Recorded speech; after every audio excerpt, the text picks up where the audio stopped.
Beans and noodles, welcome back to this molecular soup of a channel that I call Carry Her Wave. Anyways, today we're going to talk about the shadow because I have a feeling we're going to start seeing a lot of content popping up about shadow work. But what really is the shadow? Well, Carl Jung is German. In analytical psychology, he presents the shadow as the not knowing, things that we're not aware of, the aspects of consciousness that aren't conscious in our immediate consciousness. And this can be parts of our personality, traits, characteristics, aspects, gifts, talents, anything of us that we've essentially suppressed and tried to become not aware of because it felt incongruent with society and infringed upon our belonging. And it's important to look into the shadow because if we don't look into the shadow, then these unconscious traits, this unconsciousness begins to take hold of us and really motivate our action.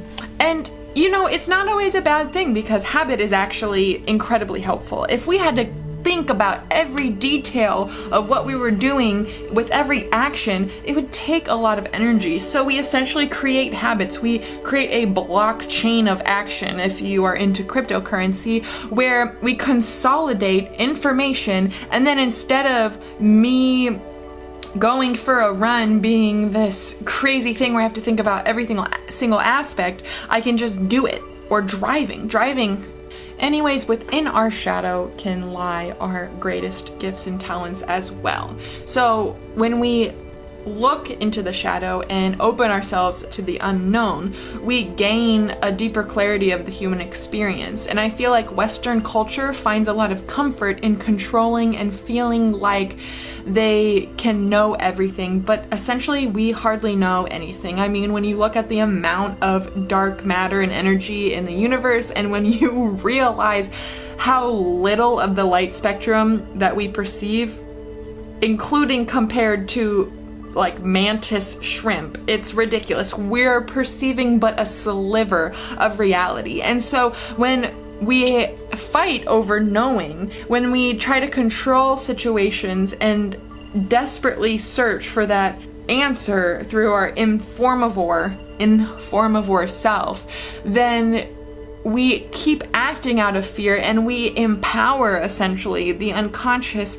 to move through us because we don't become aware of it. But when we turn towards the unconscious and we straddle essentially awareness by having one foot in the unconscious, recognizing the humility it takes to know that we don't know, as well as the other foot in conscious awareness and being attentive and open to what is arising in your amphitheater of consciousness, then we experience a much deeper power and a much more holistic sense of being. Because when we identify with just the conscious aspects of ourselves, we're missing this entire depth of not knowing that also is us. And in that humility is so much magic and so much healing and relief, because it takes responsibility at least a little bit off of this small ego identification and opens it up to the intelligence of life. You know, the intelligence that's self-organizing and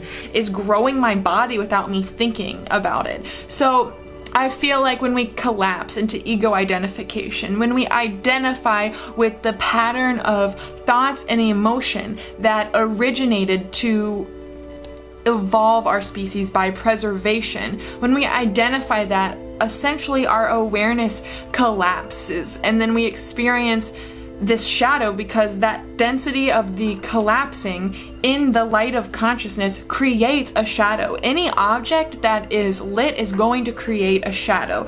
So when we open our awareness and we turn towards the shadow and meet ourselves with humility, recognizing we don't really know and we're kind of on this journey of consciousness, we're kind of being led, then we experience a much more deeper liberation and a much more connected self. And from this place, we can recognize our actions from a clearer vantage point. Am I choosing this action out of habitual, ingrained behavior, or is this action chosen from a goal-oriented space of love and preservation of a much larger capital S self.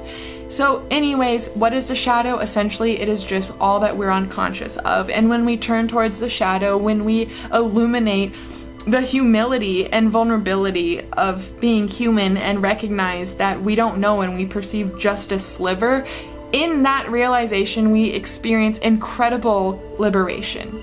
Anyways, I love you guys, and may all beings experience the courage to look into the darkness, and may all beings experience the liberation that ensues. So,